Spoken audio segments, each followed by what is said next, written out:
All right, welcome to Me and You Point. I'm your host, Trey R.Kelly. We appreciate y'all this evening for tuning in, continuing to support us for over a year and a half. Ain't that right, brother Ben? Something like that. Man, listen, man, we appreciate everybody for tuning in. We have a special guest. I'm going to let my brother Ben introduce him in just a second. I've seen him all over YouTube and social media, so I'm just blessed to just be in his brother's presence with all the knowledge and everything God has blessed him with. But I'm your host, Trey Curry. We got brother BenX in the building. Y'all already know everybody loves brother Ben. He's a fan favorite. He's my little brother in real life. So I thank God for my brother being back and God blessing him to travel safely to provide and do everything he needs to do for his family and his life. And we got we got Anton, Boss Anton. Y'all just let y'all know. I'm telling y'all, I wish y'all were here. Come on. That beard is not as clean as y'all think it is. Just let y'all know, the beard is not as clean as y'all think it is, and he hasn't shaved, and he take that hat off, brother look like George Jefferson. Just let y'all know. That wasn't too funny. Go ahead. Come on. Well, I had two brothers next to me just laugh, so you said it wasn't funny though. Trey, come on, bro. Okay. You got blades in the face. Let's get it going, bro. Let's just proceed. But seriously, so we appreciate y'all for tuning in. Shout out to Marie. Marie couldn't make it today for I'm not sure why, but y'all pray for him. We thank God for Mario and his knowledge that he brings to the platform. So, without any further ado, we're going to let Brother Ben introduce the guest, and then Mr. Boss and Tom going to take it over. So that's my brother 19 Keys family. Y'all probably seen him on my Instagram, YouTube, and Facebook. I'm probably the #1 brand ambassador, you know what I'm saying, for the crowns. Hey. So if y'all ever seen these crowns, these came out of the mind of brother 19 Keys, the sun, the moon, the stars, with the idea of putting it in a way that is a more modern day style from when the Honorable Elijah Muhammad wore it. He's a brother that I pretty much ran into on social media and saw that we had like minds. We actually quit our jobs around the same time. Around the time that I was quitting my job, we was both speaking about it. So I seen the brother not just talk about what we've been talking about, but he's been one of the ones that I've actually been able to walk with as well. He's an author, he's a speaker, co-founder of the Shifters. So when y'all hear me talk about the Shifters, he's one of the co-founders as well. And we just out here changing the world, man. I'm pretty sure he got a little bit more to add on, but that's what I got. Hold on. It's time for a hand clap. Hand clap real quick. and the reason, and I just want to interject real quick. And the reason I want to hand clap because Brother Ben said something that was real important for that somebody needs to hear. That he said these brothers quit their job, and one thing about it is I don't see none of these brothers starving. That in the midst of them quitting their job, that God has sustained them. Amen. Can we? Am I right or wrong? Amen. God still sustained them. So a lot of people. It snaps. A lot of people are fearful, but at the same time, you have to operate in your gifting because one thing about it is that these brothers have gifts. You can fire me. You can fire me for my job. Y'all hold on real quick. I'm sorry. I got it. That's my friend. Damn. No, we go. Hold on. Just hold on. Resume. I got it. I apologize, y'all. But you can be fired from your job, but you cannot be fired from your gift. All right. And so whatever gift God has blessed you with innately, remember if you just sow your seeds into that specific thing that God has naturally blessed you with, guess what? You will be sustained. And we have two brothers, and I watch Brother Ben all the time, and me and Brother Ben are close outside of this show, and so I just see him working and operating his gift to provide for not just him, but he also has a whole family and he has children that he provides for, and we know that God always provides and he sustains us. So I just wanted to put that out there. Man, appreciate the introduction. It's always better when somebody else introduces you than you introduce yourself. They can throw in all of the great accolades and the great reverence of what anybody's work has done. Like the brother said, I go by 19 Keys. And it's much more so about 19 keys of unlocking your mind and changing your paradigm. I think the introduction was enough, and I think we can more so get into the show. All right, cool. Boss, what's up? Well, I mean... R.Kelly. Robert Kelly, okay. Robert Kelly. So, yeah. I mean, where do you start? I really wish it would be finished by now, but quite frank, for myself personally, I'm tired of talking about it. I'm tired of a few things regarding R.Kelly. Number one, I'm tired of talking about what we've been knowing for over 2 decades.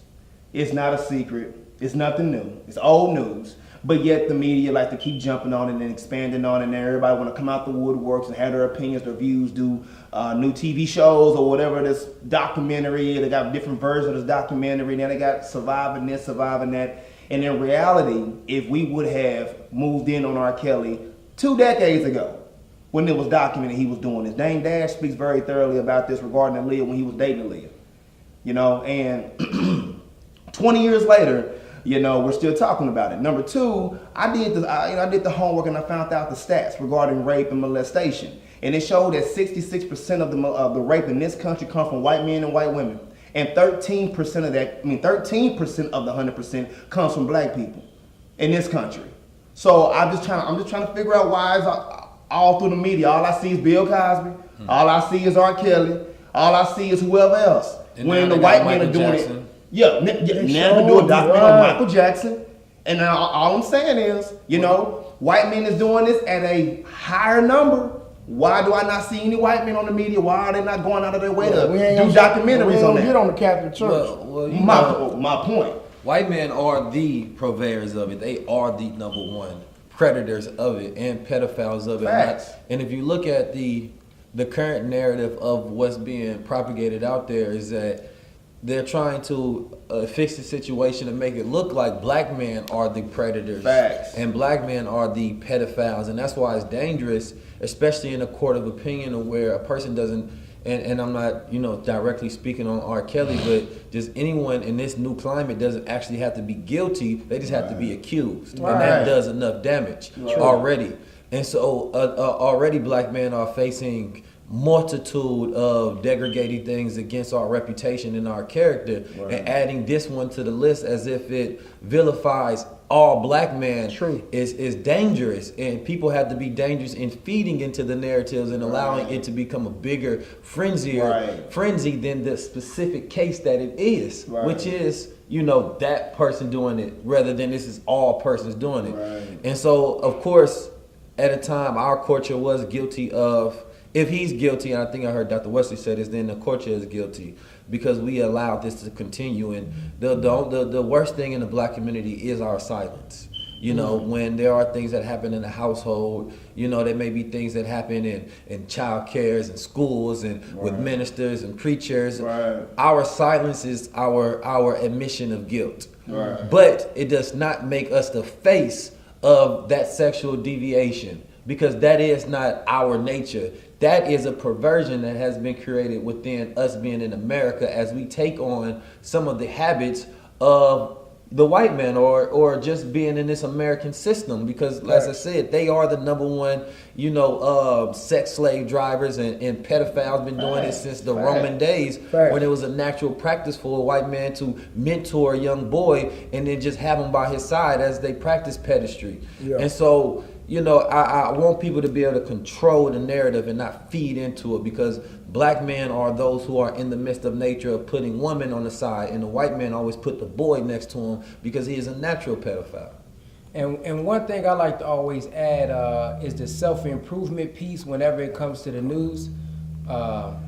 It's fine to keep it there. Don't worry about it. Because a lot of times, you know, when I do my current events, even when I had my old YouTube channel before it was terminated, whenever I talk about current events, I always gave a solution to the problem.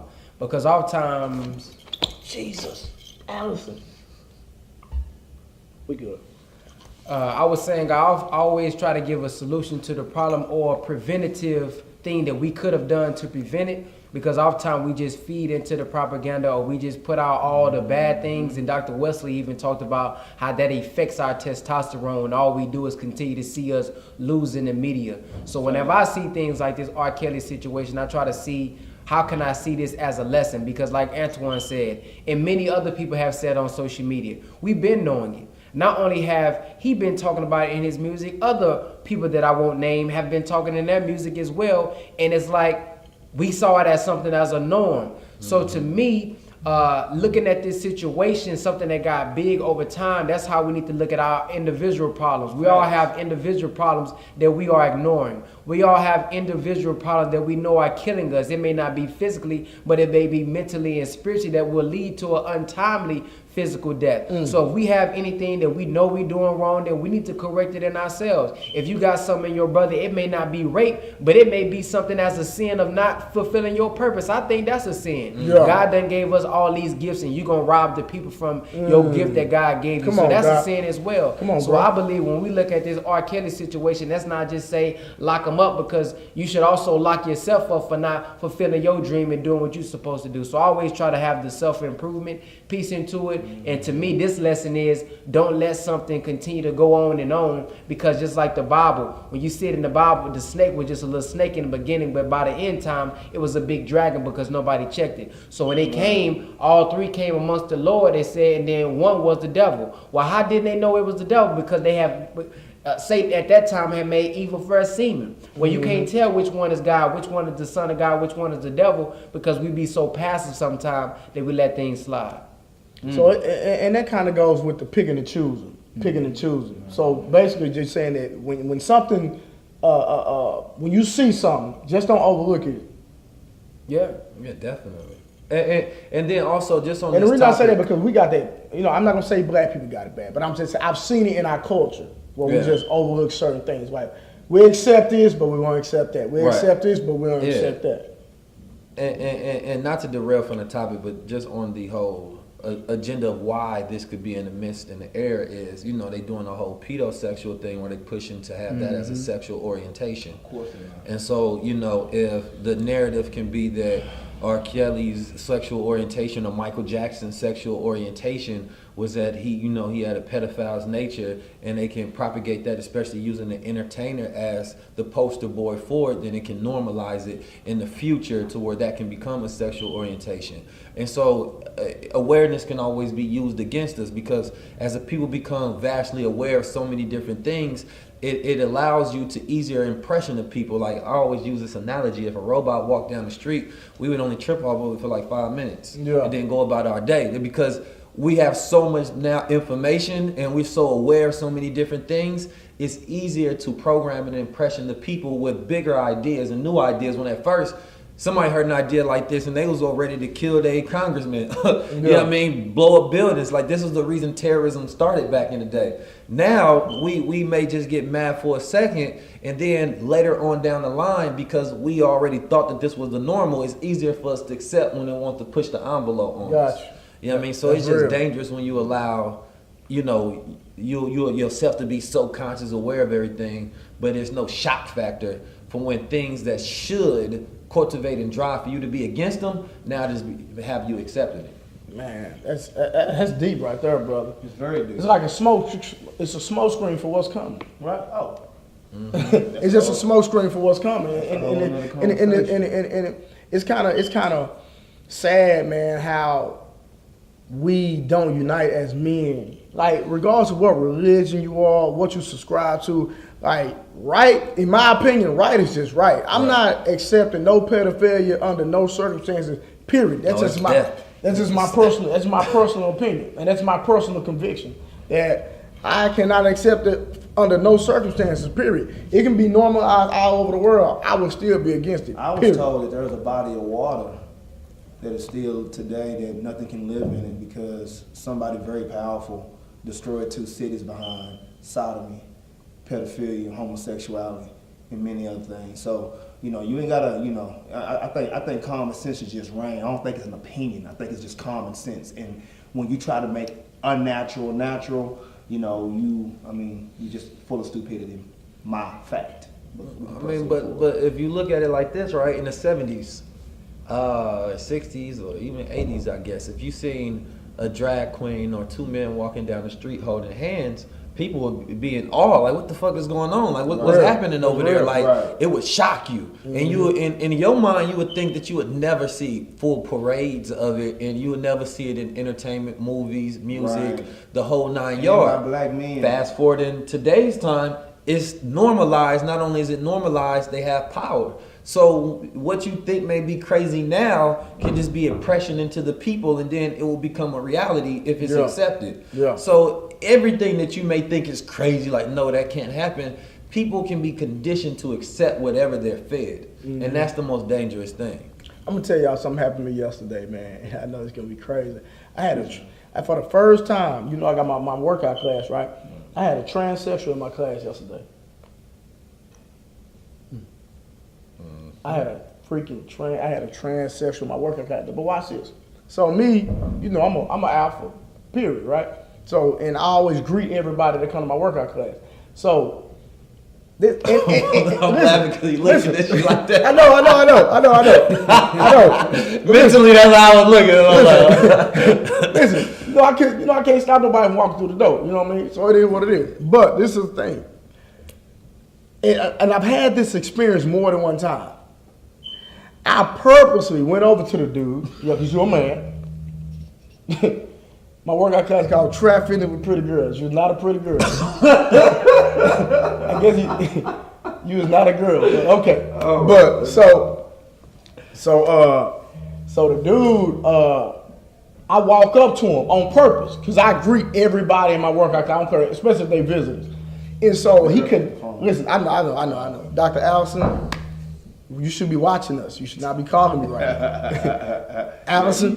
You know what I'm saying? You gotta, my bad. I keep bending over. No homo. My bad. Listen. And so like I say, and I do this on purpose. So dude, I walk up to him, and I've had this experience more than one time. Dude could not look me in my eyes. I stuck my hand out there.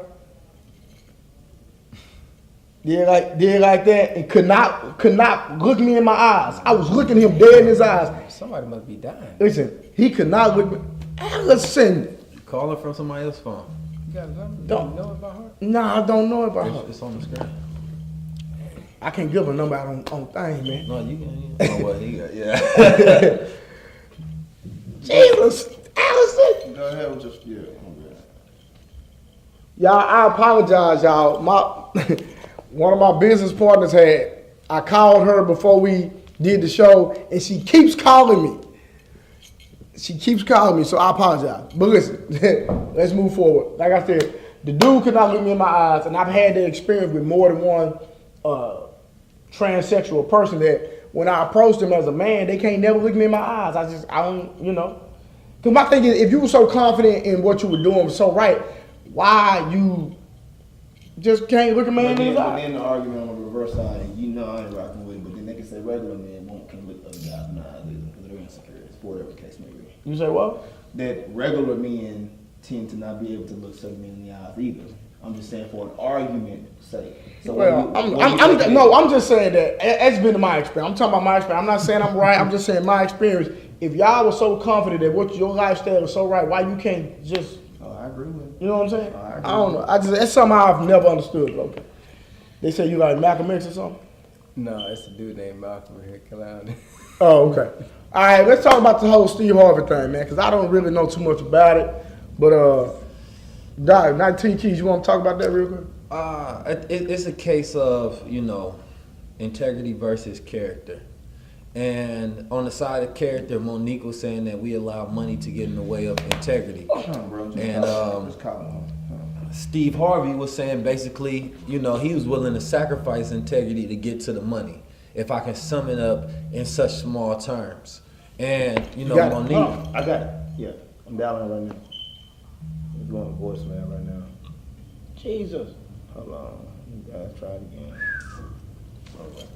That's the last time, bro. Folks. We back in the game. I'm sorry. So Monique was saying that, no, Steve, I'm right, and I stand on truth regardless of situation and circumstances. Right. The truth should venerate and validate everything that I do. And if you know that I'm truthful, you should stand on my side regardless, because truth should be able to stand against falsehood in any situation.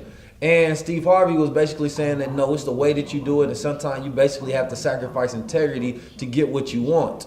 And so the danger, for one, it's very dangerous, the conversation that they was having openly in public, because there's going to be people on the side of let's just get money. And so there's young people and older people alike that'll be impressioned on Steve's side, because the audience was clapping when Steve was talking, right, that basically was saying that, nah, you're right, you know what I mean? We don't, you know, you can sacrifice integrity to get to the check, and we see that happening in our culture all the time, which is the side of truth, which is individuals like ourselves may stand on. You know, when you get truthful, you end up having to sacrifice, and sacrifice is a currency, you know, to be able to buy what you want in the long term.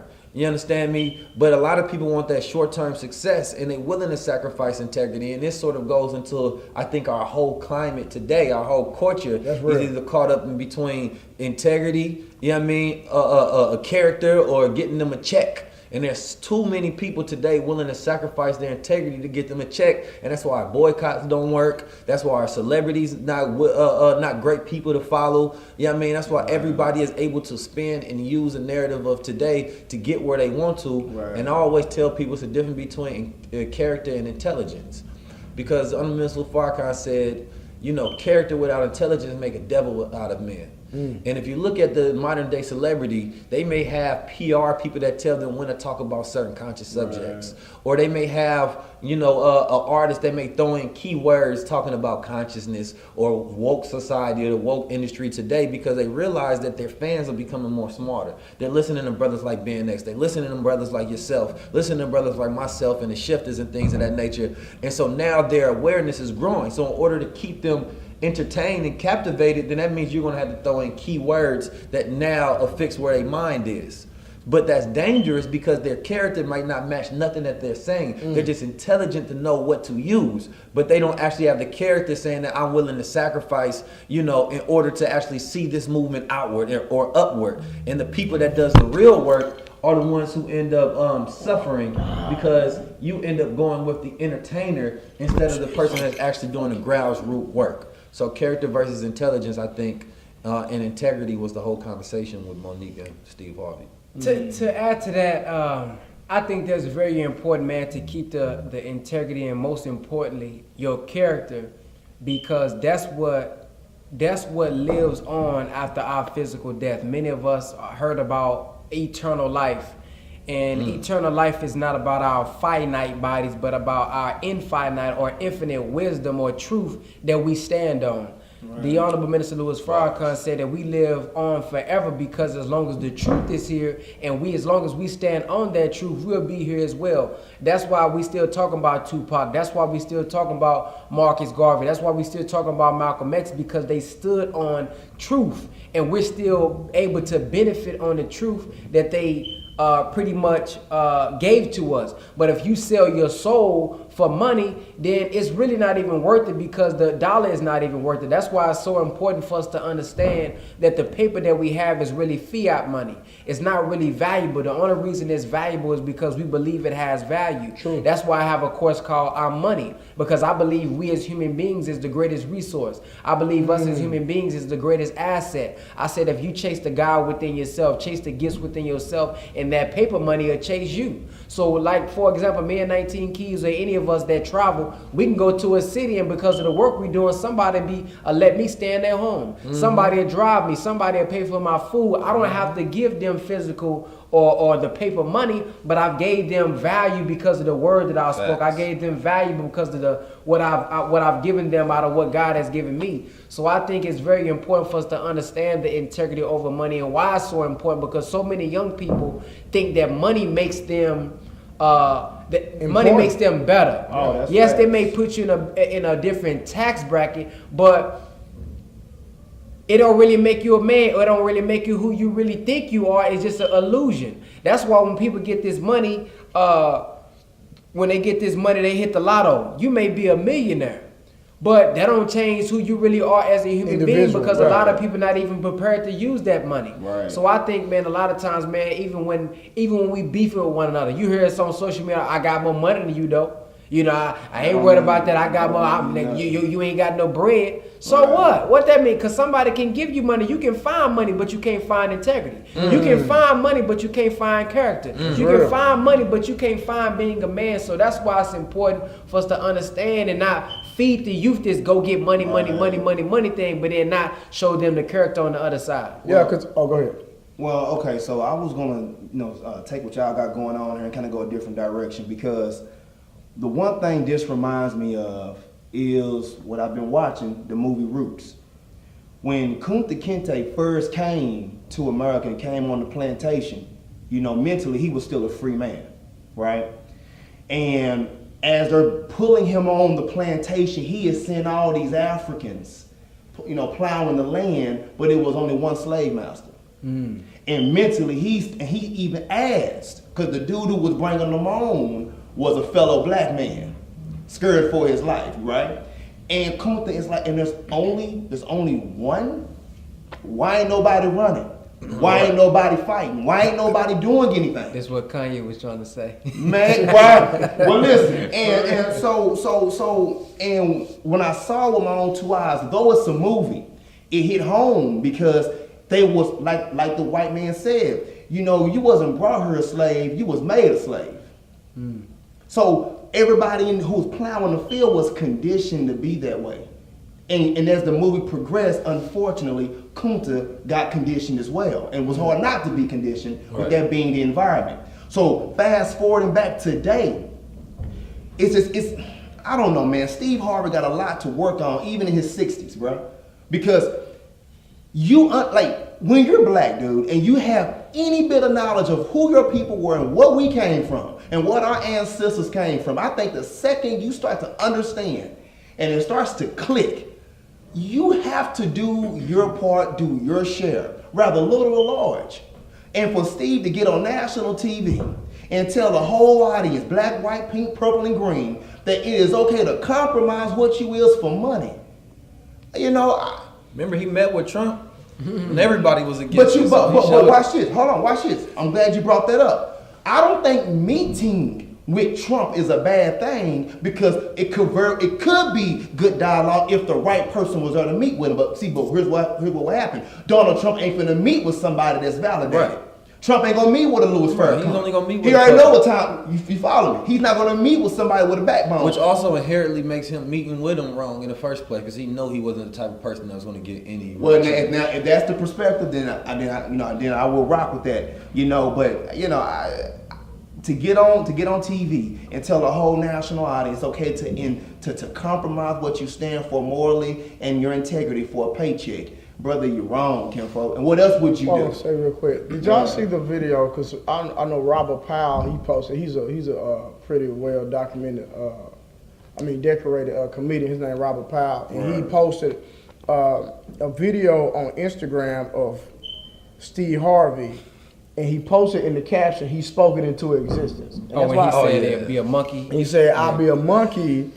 All right, for $4 million, I'll swing from a tree and I'll do all these different things. Right. And that's the sad part, is that he was letting us know then, he was revealing his character back then, but we didn't pay attention to it. Mm-hmm. And then now that he's spoken into existence, it came to life. That's why us as guys, you have to be very careful about what you let come out of your mouth. I don't know why people still overlook those specific things, because even in the music, going back to kind of what Brother Ben was talking about, the narrative in the music now is get the bag, secure the bag, get the bag, secure the bag, get the bag, secure the bag. But nobody talks about character. Nobody talks about integrity. You see what I'm saying? Even with a lot of these dudes, see, I'm a street dude, but we're not gonna talk about that aspect of it. But when I hear dudes always talking about finessing, right? Mm-hmm. For 9 times out of 10, when you finesse somebody, that means you're getting over on them or you're stealing from them. That's not being real. You call yourself real, but you out here finessing. Mm-hmm. Why would you consider yourself real when you get? Because see, if you finesse somebody back in the 80s, you're gonna end up, your mama gonna have on a black suit. You see what I'm saying? Real dudes don't finesse their plug, but that's a whole nother talk. You stay loyal. You be dedicated to whoever you dedicated to. But it's just to say that these young men are being preached to, that you get money by any means.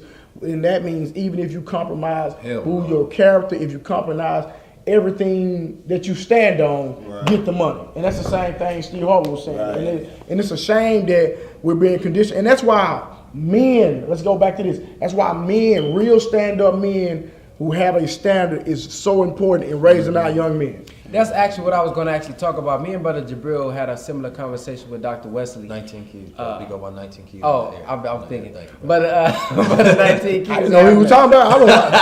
We was having a I was going to be lost anyway. Even if you said I thought that was somebody you talked to last week or something. Right. See, he done gave it up himself. Now, and it was about the brothers not even knowing what the standard should be. So when we talk about being real, their aspect of being real is being a real nigga.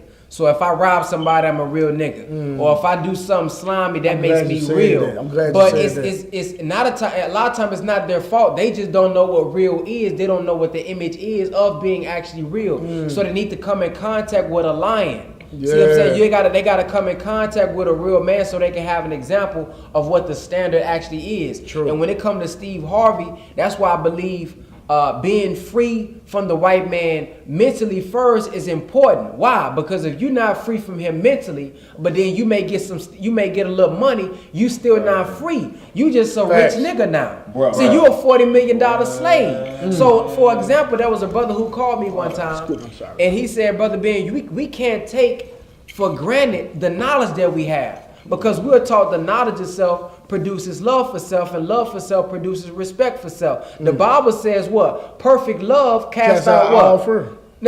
Now because you don't have proper love for yourself, that's why you fearing the white man. Because you don't have the proper knowledge of self, you fearing your enemy. So even with the millions of dollars that you have, you can't even separate. Even with the multi-million dollars that you have, the house, the real estate, you still can't separate. You still saying, let's compromise our integrity. You still saying, don't say too much. Even though in my mind, I'm thinking, damn, you rich. You got Really the power Really to separate. rich. So for And you us, don't have no power. we have to That's the think key. about what free really means. See, some of us, we may be on this panel, but we may be freer than those who are millionaires. I can get on YouTube right now and say what I want to say because I ain't got no strings attached. I can get on Facebook right now and say what I want to say, and I ain't making nowhere near what Steve is making or what some of the rappers are making, but we can speak freely as men. We have real peace. And lastly, I want to end with this. The Honorable Minister Louis Farrakhan was talking about what success is. That's why we gotta make a standard. Success ain't, see, this is how we get confused sometimes with God. Because we may say, now how Donald Trump, he's so wicked, but he got cars, he got money, he got a home. How come God blessing him? You know how he's successful. Oh, this person here, he's selling drugs, he pimping women, but he got a car, a house, he's successful. The minister said that ain't success. A devil can have money. A devil can have a car. Right. Success is the principles and the morals that you kept on that journey. Yeah. So you may be making $2,000 a month, but your integrity that you kept, that's what make you successful. That's not for sale. So that's how we have to think. Let me say something. I'm glad you said something. Something finally clicked in my head after all these years and us doing this show. That how you talked about that you were $40 million slave. And So then now- your boy, remember the football player came on and broke that down. Yeah, but now that I think about it, we got all these millionaires. And when we think about Blackface, and we think about Gucci and all these different clothing brands, when we think about all these different, and I understand. I mean, we like nice things, so don't get it twisted. Everybody's entitled to like what they like. But when I really think about it, are we really just giving out money? You really don't have $40 million, because if you got $40 million and you giving it right back to the white man with the car, with the house, with the clothes you wear, just think about it. If I'm buying Gucci, I'm just buying all these name brands. I'm buying all these cars. I'm doing everything, but everything I spend goes right back into the white man's hand. Right. Y'all ever thought about that? Yeah, I think about that even when they give settlements. They kill our people and say, we'll give you $1 million. Or somebody, you've been in jail for 32 years innocently. I seen that. Dude was in jail 30-something years, and they granted this man just $1 million. So to me, they know we don't really own nothing. They know we ain't got no real estate and stuff like that to where we gonna get the money. So they know, he gonna spend it back with me anyway. So I always seen that trick where they pay somebody off when they call that justice, but they know the money gonna come right back. Same with the lottery. Most people who win the lottery because they wasn't ready for it and their mindset not ready for that money go bankrupt, meaning the money went right back to them. Well, I wanted to. There's an analogy I like to have when I talk about legendary opportunities, right? And in moments in life, you can destroy everything that you've done, And, during the whole Steve Harvey thing as well, they did the play-by-play of Muhammad Ali and Steve Harvey, right? And so Muhammad Ali was talking about standing on principles and integrity regardless situation and circumstances. And then they played this Steve Harvey talking about, you can give up that integrity to get to your money and your advances. And, Muhammad Ali didn't know social media was going to be around. He didn't know what he was saying. It was going to be played later on, 20 years later for when somebody is a jackass and talking about not being integrable. Right. But that made him a legend. Right. For all the things he did in the ring, that's not what made him a legend. I quantify legend is, an energy that never dies. So that energy that you put out here when your finite body is gone, it continues to live on, and it continues to help and usher in moral and integrity and principles in other people and add value within their lives. Right. But Steve Harvey not thinking about his legacy, obviously. He's thinking about the present moment. You know what I mean? He's thinking about just getting this fast stuff, because if he was thinking about his legacy, he would have thought about how 20 years down the line, the same way we looking at Muhammad Ali old clips and saying that man was integrable. We're going to look at his clips and saying that man had no integrity. And it's not to say that his entire life wasn't feel like this. We talking about sound bites, but you create these opportunities to destroy your legacy. Yeah. Right. You understand me? That's real. See, that's why self-image is very important. Because if you see yourself as an integrable man, then you will only do things that will affix that self-image that you have within. Right. But our people can see themselves as being integrable. Our people don't see themselves as being the gods of this planet Earth. Our people don't see themselves as being the bosses, as being the ones that can control things. Right. We see ourselves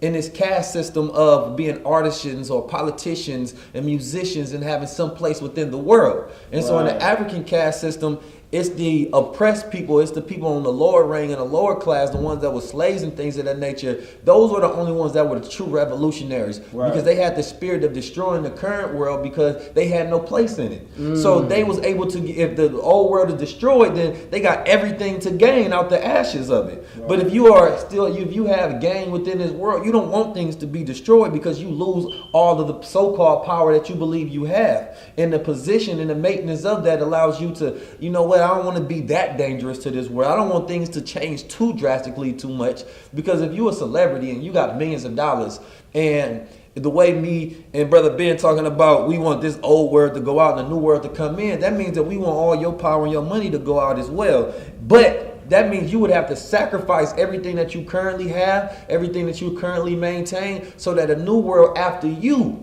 can be brought into, so further and future generations can do better than just the one in this current moment. And not a lot of people are willing to sacrifice in order to get what they want. You know what I mean? And us as a people, we too short-sighted. The Gucci boycotts, we can't do no 3 months. That doesn't matter. That's a wait period. That's not a boycott. You can't give people terms to wait. That's a season of a fashion brand. I think that two things. I think that T.I. Something buzzing.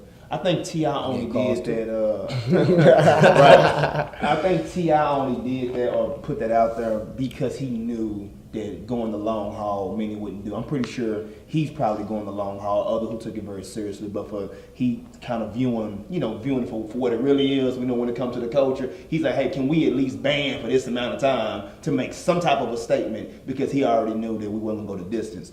And my second point, I just want to kind of bring it back to that point. We were talking about Steve Harvey real quick before we go to the next topic. Yet again, in the movie Roots, all right, slave master rapes Kunta Kinte's daughter, had a child. The child grows up. The child is the only slave on the plantation that's bright-skinned, right? He's close to the master the whole time. He's fighting chickens for the master the whole nine. My nigga, the whole part of that movie, he was reminded he was a nigga the whole time. As a matter of fact, he was reminded he was a nigga so much that when the master goes to the chicken fight to gamble, the master said, watch this, I got you. Listen, if you win this fight, I'll make you a free man. So boom, what you think's gonna happen? So, he out there, he's praying to God, he fights the chicken, and then guess what? He wins. And then he start thanking God, the music come on, big and beautiful. I'm free. I'm a freeze man. He smiled, everybody excited for him, and guess what? Master had the whole little written out thing for him that he's free. So he's all good. Watch what happened. Then when that happened, the guy came back. The guy who lost said, hey, what's up with it? Let's do a double down. You said, we bet 10 grand, let's bet 20. No, let's do 20. Let's do 20 grand. Master ain't got 20 grand, but Master, just because of his ego, run it. All right, now, slave, get out there and handle your business. He get out there and he lose. He loses everything. He lost, the money, the debt. Master didn't have it. That means his plantation gone. The slave's gonna, he's done. And guess what Master say? Master tells him that, you know what, he will consider this debt paid if I give him to you. If I give you as a slave to him, he will consider this debt paid. And he said, no, I'm free. No. He said, no, watch what happened. Then, so now he's janking him up. Because remember, the master is really his father. Mm-hmm. Let's not miss the context. The master is his father. When he starts yanking up his dad, now both is yanking up each other. Now the other white men come behind him and start yanking on him as well to pull him off of the white dude. My nigga, here's his final words. Come get this nigger off me.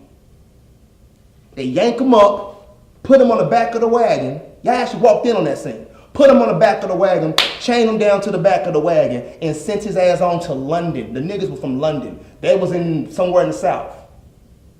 My whole point is, the shit's deep, and I'm doing more homework on it, and I'm digging more, I'm purposely digging more into it, and the shit is very, very deep. And I'm sorry, I got so detailed in that story, I apologize. But it's funny, that reminds me of the rappers today. Because you see a lot of these rappers get in trouble and then they just throw them away and discard it because they don't realize that they're just a product to them. Right. You know what I mean? You're only valuable as long as they can make money off right. you. And so they get you to sign these contracts and you just become a product. We're going to put money into our product. Right. But once the product is no longer selling, we're going to move over to another product. But you think they love you because they put money into you. You think they love you because they're giving you distribution and marketing. See all that, but let you come in trouble and then daddy go let you know that you just a product. You just a nigga to him. You just a boy. You just a thing. It's the same way in football though. Because I've even heard it, like my friend that was in the NFL, he said you get hurt. Once you get hurt, you done.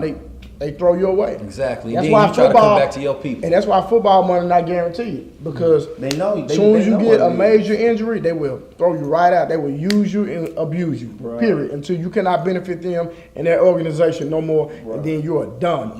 You are reminded that you own them. And like I was telling a young lady just the other day, it was like, slavery, was physical. And then I say, in my opinion, it went corporate. Because it's the same rules and regulations, in my opinion. You show up when I tell you to show up. You do what I tell you to do. You go to lunch when I tell you to go. You come back late, where the hell have you been? Who you think you is? On this clock, you work for me. So I need for you to show up on time. And the fact that the knowledge is out there about the 13th Amendment, like that should be motivation for no black man to ever commit another crime, period. You know what? That should be motivation. That was actually a post. Circumstances, I think, drive that. True. To do that, because not all crimes are just purely, I just want it. Well, most of them not just I want to commit a crime. A lot of them are out of necessity from situations that's cultivated and created. I agree. So I don't think nobody wants to go to jail, but environment is stronger than nature. It is our nature to be righteous individuals, but the circumstances can cultivate us to do things for our survival. But we didn't create the conditions for our survival, and that's the dangerous thing. But on the point about jobs or corporate or slavery and all of it, solution-based thought process is that anything you do, you're supposed to use that as a stepping stool. When I was working a job, I stole the information from them so I can do for self. You know what I mean? Whether you become a football player, whether you're in the acting industry, you're supposed to take that and figure out how you can invest so you can do for self. Right. You know what I mean? And if you're not getting into it for yourself and you're thinking that you get into like people buy into other people's dream. Right. And that's their dream. My dream is to work inside your dream. Because my dream was to create this business. Now you saying it's your dream to come work inside this thing that I created. No, you're supposed to always have your dream in mind and how you're going to take bits of somebody else's dream to help build your own. But if you're not going in there with that mindset to do for self, then you're going to do for others, and whatever they do unto you, that's your fault. That's real. No, man, we saying a lot, man. It's a lot of heavy words going on, and again, I'm still new to the information, but I'm still, purposely diving into it. The same thing I'm seeing that was going on 300 years ago is going on today. It's shifted. Mm-hmm. But it's the exact same thing, bro. And I'm gonna ask y'all this real fast. So again, watch, so with watching this movie series, how did a a white man go to a foreign country and take over. Now this is one thing that was been hitting me, because I'm like, whoa, how? And as the movie kept going, it was plain sight for what I seen. It was because we was already divided. Before they even showed up, we was already divided. We was already fighting amongst each other. We was already selling each other for resources and goods and guns, and we was already against each other. So what did you think was the root of that? But they exploited that. Though. No. I'm not pointing fingers. I'm just saying. Yeah. Right. I'm just addressing the fact. Yeah, I'm just addressing the fact of what would have happened if Africa stood firm. And but see, to that point, that's why it's dangerous when, you allow any unrighteousness to be cultivated in your activities, because a person can be able to use that drift to pull you further over. So let's say if everybody in the village is a 100, they all truthful people, it's just 1% that's a liar and that's a thief. Well, they can pull that thief and then have them create mischief in the makes of other people, and then get them to sell out everybody else. Right. And that's why, it's about all of us cultivating that righteousness within each other. You know what I mean? So that we can see what's happening in the world that we're doing currently, and then we know not to ever go backwards into that unrighteousness, the same way this manifestation of us living in America allows us to study this situation as we going through it, so that we can teach the next generation how to grow through it, because we keep going through these situations instead of growing through them. And if we were growing the whole time, it's meaning that we were learning, and we were like scientists studying, experimenting, doing better, getting better results each and every time, then every generation will be better and better than the next. And so it'll be impossible for them to use those same old dirty tactics of technology to bring us down again. At this point, we're supposed to have superior master degrees of the white man tactics. And at the same time, we should know how to use those same tactics within righteousness.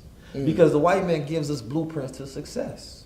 The LGBT, the Jewish community, if they want to stick together on a particular point, you're not getting nobody to waver. They want to boycott some shit, nobody's wavering. They take a list of items which creates their agenda, then they mobilize power behind it. You know what I mean? Whether it's in political, whether it's in entertainment, whether it's in organizations, whether they're creating events, whether it's in the media, they make sure that they hit all points to make sure that they have the particular power that they want in order to leverage that power to get the desired results, because they know how to organize together. But our people think that we're supposed to be assimilated into this world that we live in, so that we can become accepted by those who were the ones who shunned us in the first place. Instead of saying that we don't need their acceptance. I'll get my own, so therefore I have my own power, and if you do something wrong against me, I have the power to treat myself correctly. Well, let me address somebody now. Again, I am still fairly new with my studying regarding my own history as a black man in this country,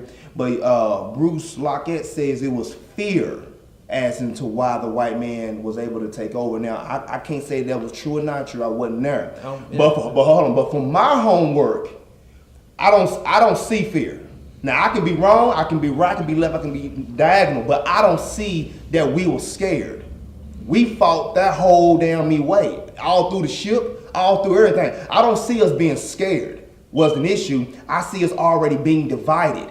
If I'm right beside, my bad, my flow a little wet, but if I'm right beside Trey and I'm selling you out and you selling bro out and you selling brother B, and we're always selling each other out. You know what I'm saying? Like anything that's divided gonna fall. And even to this day, Africa's still divided. Why is Africa, how many countries over there?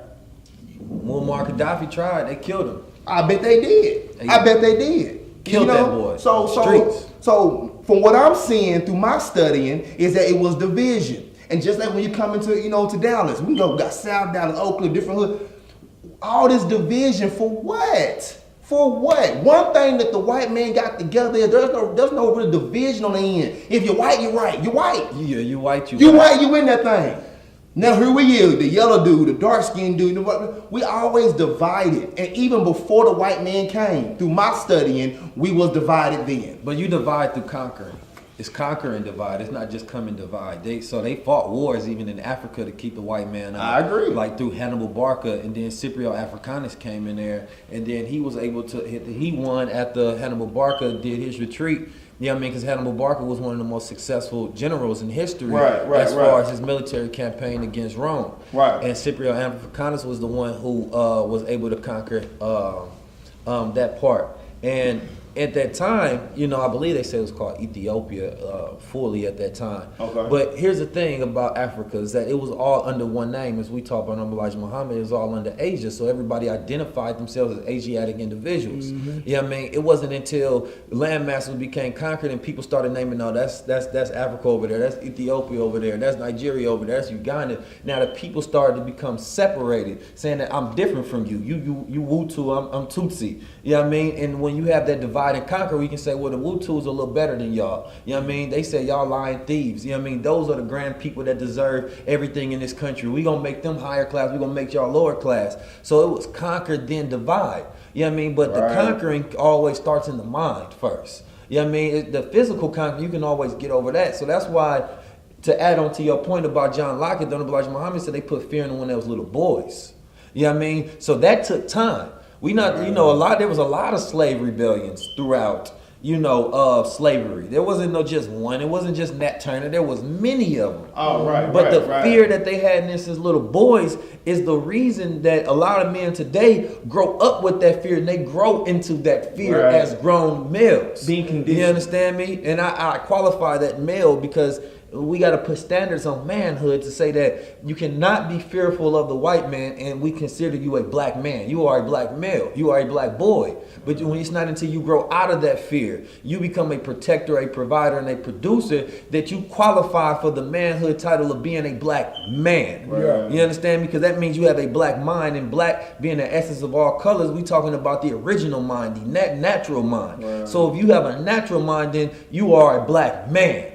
You understand me? We're not talking about nationality. We're talking about the frequency and the color of your mind, the strength and condition, the principles that you uphold. But a lot of our young boys, in marketers, I'm reading this book on marketing right now, and it's about how neuroscientists are able to condition babies to buy brands, you know what I mean, or want brands. So when they become adults, they continue that same cycle of getting into those brands. And so they get into, what they do is they get into the woman, the pregnant women, they market to them, and then some of the brands get into the amniotic fluid, like the stuff that they eat through the nose and the mouth, and then that baby grows a taste for it, and then to shut that baby up, the mother buys that brand for them, and then as they get older, that becomes their comfort food, that becomes a thing that they buy. Right. So the point of it is that a lot of these things are happening on a subconscious level before a lot of people are even born. You understand me? And so a lot of these men are growing into fear, and it's not until somebody comes and shifts them out of that fear and gives them that confidence that you are God,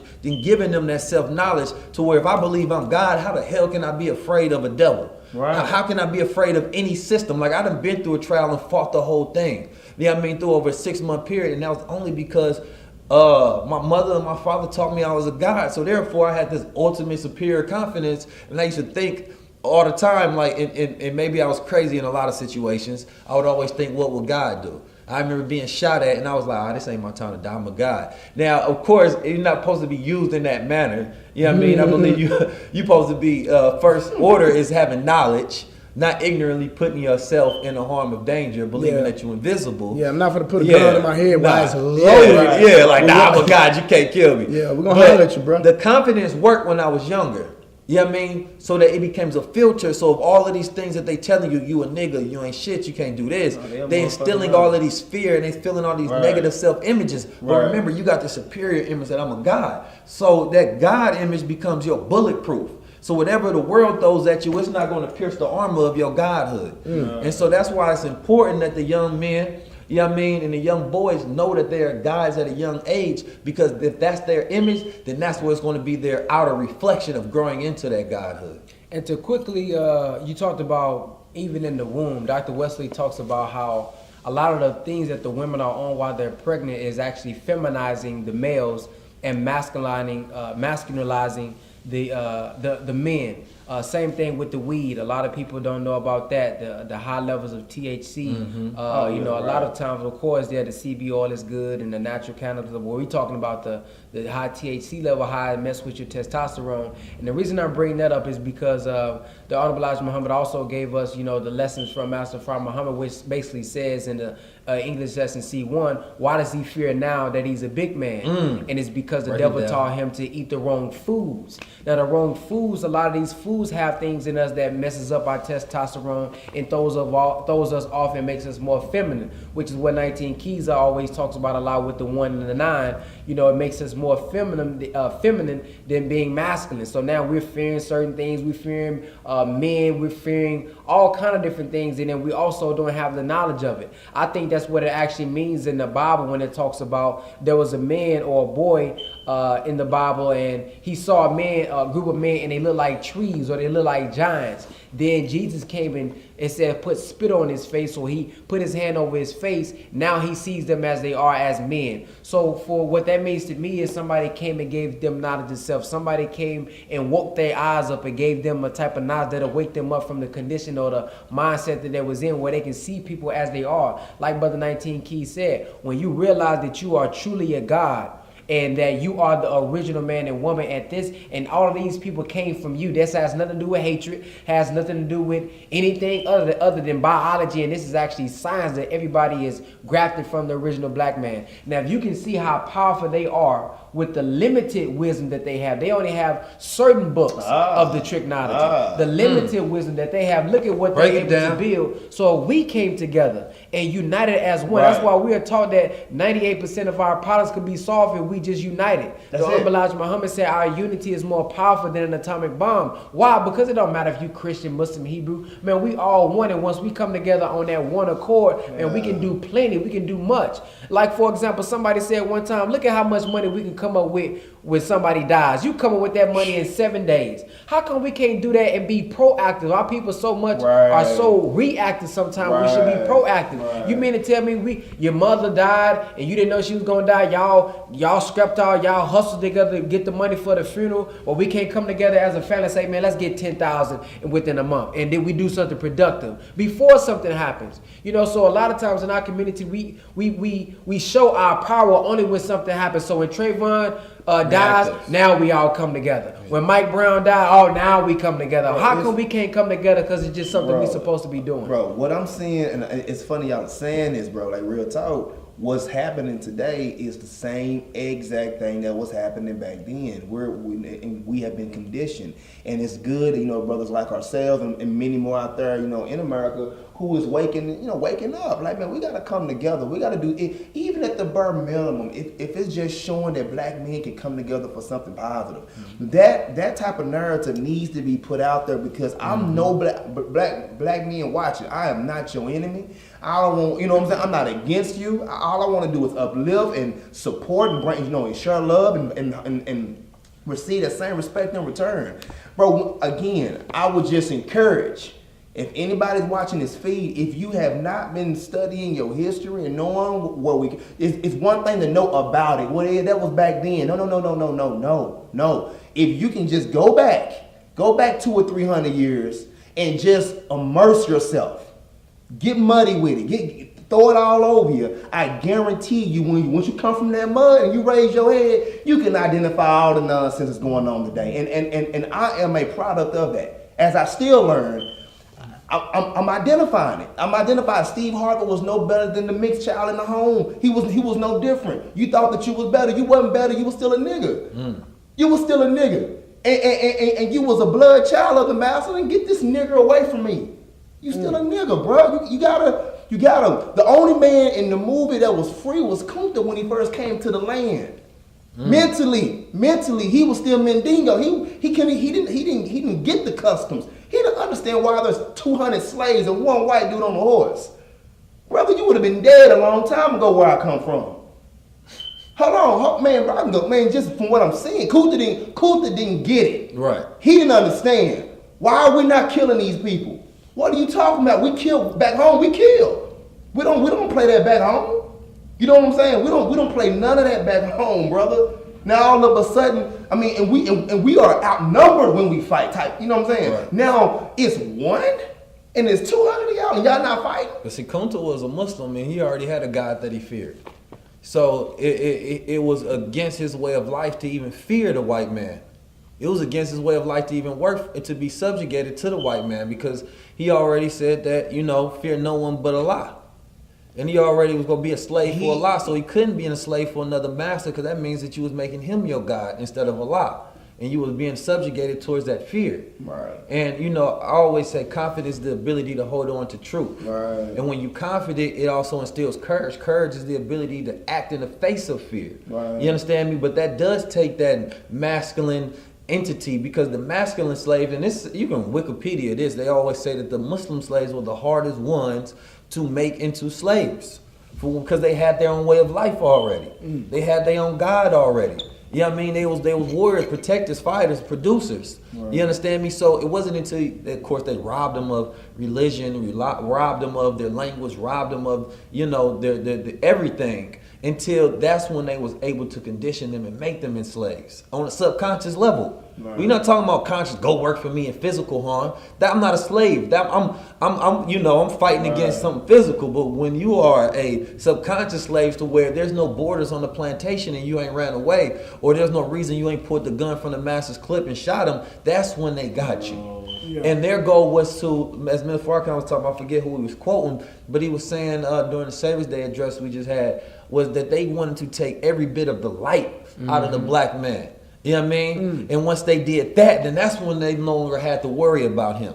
That's when he will become a slave catcher to his own people. Well, yeah, he said, I forgot which white man he was talking about. He said the white guy said that they've closed every avenue for light to get into basically the black man's mind or something like that. Light and being enlightenment. The ability to produce change. Before we jump forward, I'm going to say one last thing regarding this topic. Yes, I apologize. I'm just real passionate about it. Boy, it sounds good.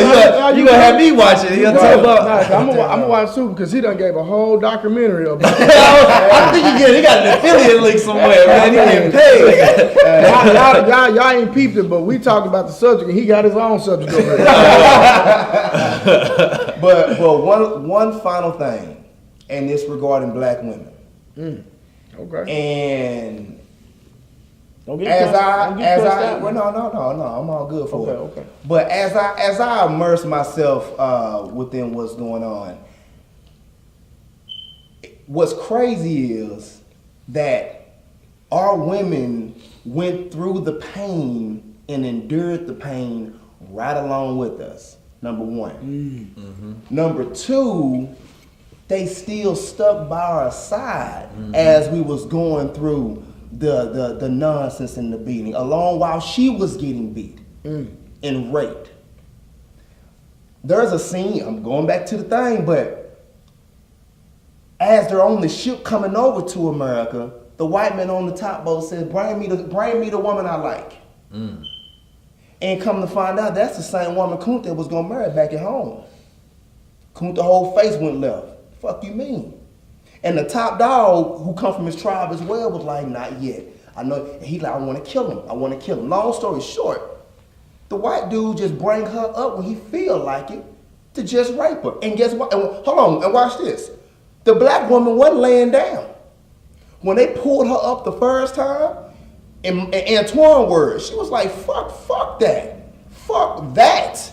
Picked up the hammer, swinging, wow. She's trying to kill niggas. She tried to jump off the boat. Death is more powerful. I'd rather die. I'd rather die. Nigga, the woman was, and watch this. As the scene progressed, because the white man wanted the slave to get on top of the ship and move their limbs a little bit, because they've been laying and been hog-tied the whole damn time. Yeah. So they had a little period of time where you get up, move your limbs. We wasn't hearing it. So the head guy started doing African hymns. But what they was doing, watch this. What they was doing was, as they're singing their hymn, they're talking in African. The white man don't understand African. They're talking in African, and they're singing hymns on how the fuck we're gonna take over this motherfucker. As they're singing the hymns, behind the other wall was all the women. And they're coming in on the chant as well. So we're singing to each other on how to kill this dude, on how to take over this ship. on how, and then as the woman was singing back to us, as she was planting little swords and little weapons in the basket to bring up front. My whole point is real. My whole point is real simple, dude. You know, as we kind of progress now, fast forwarding, your boy Rizza Islam, I support. Hey, just let him know. I rock with Rizza Islam, bro. When he was talking to Nick, and Nick was talking about the white woman, we never could have her. We never could have her. We never could have her, brother. When you go back. Again, I'm a product of this. When you go back and you start looking into what was really going on, why would you want her? The white woman was the woman back then. I'm telling you from what I'm studying. She was the one who snitched on you. She was the one to come put the moves on you. You know what I'm saying? To come say whatever the case may be, and then turn around and say that you raped her. This is going on back on the plantation. You see what I'm saying? And long story short, fast forward in here, man. Hey. The black woman has been with us through thick and thin. Facts. She has been raped. She has been molested. We couldn't do nothing about it because we'll be killed. They had a whole system against us. So when it comes to this whole new level of respect for my woman, it's there. It's going to continue to grow. And I hope that our women, again, men as well, go back and immerse yourself in our history and then bring it back to 2019, fast forward it right back, so we can start understanding where all this pain it comes from somewhere. You follow me? It comes from somewhere. It's not just, we just woke up this way. You know what I'm saying? This was pushed on us. And hopefully it'll give you a new self-respect for yourself, your loved ones, your brothers who look like you, and also your fellow sisters, man. Real talk. You know, there's a beautiful thing that's happening today. And it is the women's uprising. And the uprising of the woman represents the uprising of the nation. The uprising of a cosmic shift, a spiritual shift. Right. You know, and it is also going to represent the upgrade of the next generation. So when we look at, and we talk about, you know, slavery, if we want to relate that, in order to make a slave, you make them on a subconscious level. And you talking about the subconscious mind in the scientific terms is being engendered as the female mind, where emotion in the storehouse of memory is.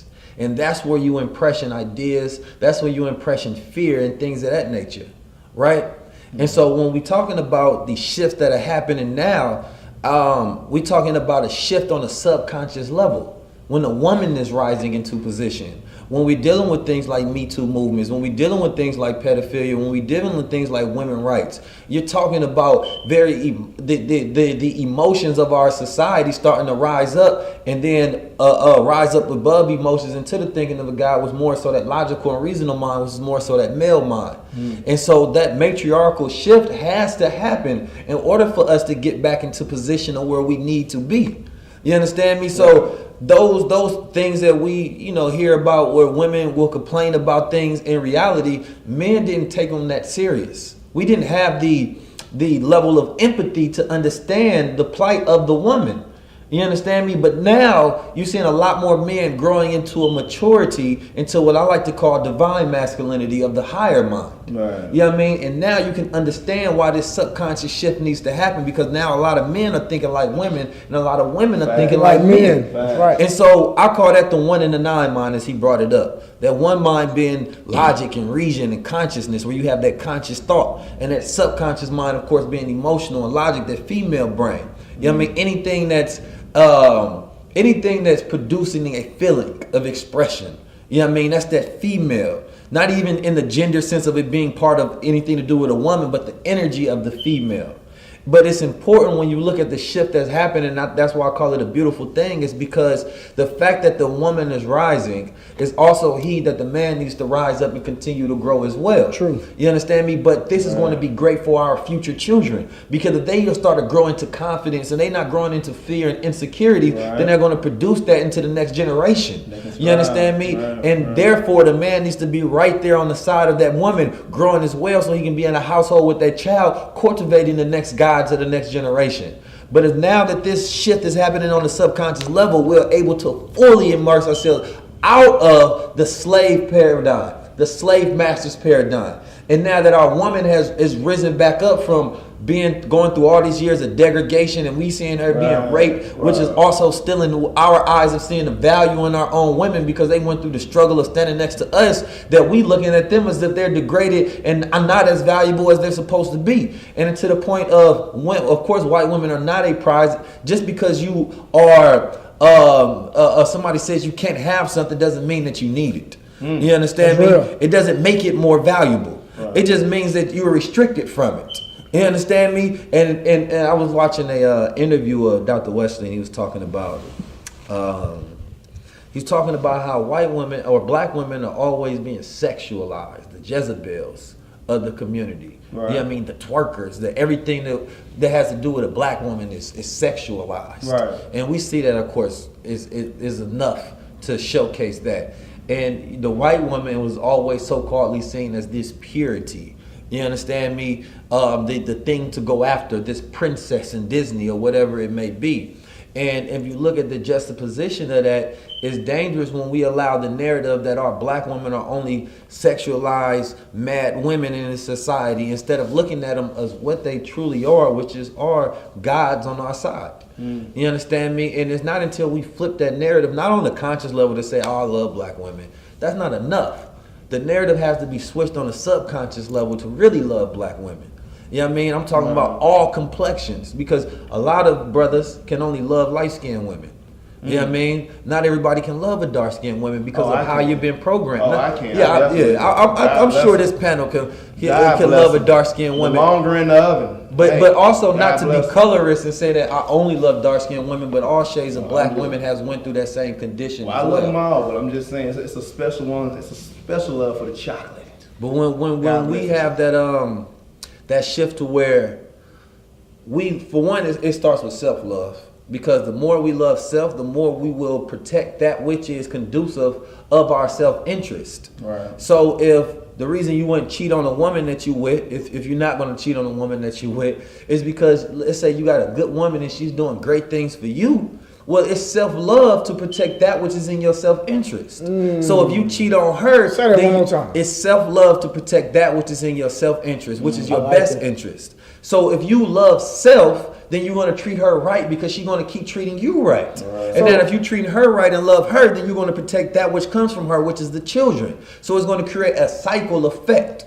So it always comes back down to self-love because it becomes your duty to protect your best interest. I think that's a good ending right there. I like that. I like that. Let me say something real quick. And I just been sitting here thinking, fellas, man, we really have our work cut out for us. And when I say that, I mean because Brother 19 Keys just talked about how there's an uprising of the black women, right? From a social standpoint. And that is so true. But we have to understand that with black women rising, they still need a covering. Absolutely. That the women still need a covering. And the reason I'm going here is because, you know, we do the mentoring program and we're about to get that back started up. But when I look at a lot of young men, they don't really understand the dynamics of being a provider and a protector. Right. And so even though women are rising socially, they still have a heart and a place open to be protected. Right. And so they're being not purposely put in the spot, but because of their status or because of their position, let's use that for an example, that they might just have to get this energy to protect themselves, and it's not going to be easy for a man just to come in and they relinquish that trust and that energy to a man. But if a lot of these young men are not being cultivated into being young men, I feel like there's still going to be a conflict and an issue because a lot of men are not being raised by men, and they've been raised in single parent homes, and that is going to be an issue when I look back 60 years from now. It's a huge unbalance. The key to Is what that you're saying. is that every young man in their life needs a man that they can pattern themselves after. Facts. If you and this goes to And just that's why, anybody as a key to success. and that's why I even said that. That's why I'm saying we as men, we have our work cut out to us Right. to duplicate us. Right. To be examples. Exactly. And then, when we have sons, or not just with our children, young men that we run into and that we import and that we deposit into, and we make sure that we live as examples, but at the same time duplicate ourselves so that person can duplicate somebody else. So I say that to say this: we got to keep pushing the envelope as far as mentoring and being men and doing the things that we've been doing. Right. Like straight up. Right. Because there's not a lot of us out here. It's a lot. But when I look at It's a lot of males, not a lot of men. Exactly, that's what I mean. Right, It's a lot, but these women need to be protected at the end of the day, man. So we got our work cut out, man. So what's the qualifying factor of manhood? At least for me, and I'm not sure how much longer we got, but I always say it's being able to manage yourself. Able to manage yourself, right? When you're a boy, you have somebody managing you. You know what I mean? That's your parents, or i.e. your custodians, or whoever they may be. But as you become an adult, and if you're given the proper context of what manhood is, then somebody tell you is being a protector, being a provider, being a producer. Then you learn how to manage those things for self. Well, what does it mean to be a protector? Not only protecting yourself physically, but protecting yourself mentally and spiritually. Then what does it mean to be a provider? Being able to go out there and be a worker, and to be able to, bring in what is needed in order to manage yourself properly. So when and then what it means to be a producer, producing that which is from your mind into reality, and also being able to produce a child with a woman and produce a family. But its management is administering the activities to meet obligations and goals. That's right. So when you are able to become a great manager of a self, you go from being a boy to being a man. Yeah. And that's when I qualify. Whatever age you at, it's not about 3, 4, 5, 16, 20, 25, 30, whatever age you are able to manage yourself based on the principles and characteristics of manhood. That's when you become a man. Too kind. No. Man, listen, bro. You preach it, bro. You saying the things that need to be said, and that's why I just really been just over here being a sponge today. Because usually I talk a lot, but like I said, we had a guest, and like I said, I've listened to this brother more than one time, and I'm just elated that he's here and he's just spitting his game, and I like that man, bro. I'm still in it. I'm letting you know. It goes for women too. Whoa, man, it's on record. I'm still in it. Yeah. Go ahead. You borrowing it, okay? Borrow. Let's just say borrow. Because I don't steal. You know what I'm talking about? But yeah, man. So thanks for having me on the show. I appreciate it. Man, I've watched you all shows and seen clips many times. I met you all before I met you all. Man, likewise, man. Likewise. So anything else, Brother Ben, come on, man. I know you got something up there, man. Man, 19 Key done said it all. Okay. But Boss Anton, you got something to say over there, bro? No, I just want to say, hey. Man, love yourself, man, and love your people, man. I do have. I want to know where I can get one of these at, though. I'm just saying. Oh yeah. Do I qualify to wear one of them? I'm just asking the question. I don't know. You know what I'm saying? Well, we gonna get the brother one right.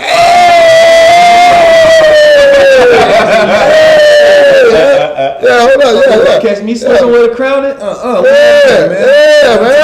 I got this crown because he's at that man. Hold on, Annie match. I got that drip on. Hold on. This that real drip. You know what I'm about? Yeah, crowns19.com. Follow me on IG 19_KEYS, Facebook 19 Keys, YouTube 19 Keys. Tap into the 19. Say, bro, I'm finna go everywhere with this. They're gonna be like, bro, what's that? I need you to text me your so I can forward people to put his website in the comments so people can buy some. 19 Crowns. Did you change it? Crowns 19. CROWNZ. You know what I'm talking about? No, the website. Oh yeah, crowns19.com. I got the matching too, with the black and white. Oh. I was You got some more? Yeah, I got some more. Don't worry about it, because I got some money in my pocket. That's what I'm talking about. Black business. Hey, that's the celebration. That way. Yeah, we finna spend some money right now. You don't know what? Already. All right, is that it? All right, welcome to Men's Viewpoint. Like I say, we didn't get to every topic, but I think what need to be said was said. We appreciate all y'all that labor with us, and because we still have over 100 viewers, we thank God everybody that labor with us and continue to watch. So make sure you like and that you share it, and we appreciate y'all. And y'all have a blessed day. 3 things we believe that a man should change is your perspective on men, your last name, and your address. And Brother Ben, women should always protect what? Well, we say that the woman's womb is God's workshop. There you go. Protect that.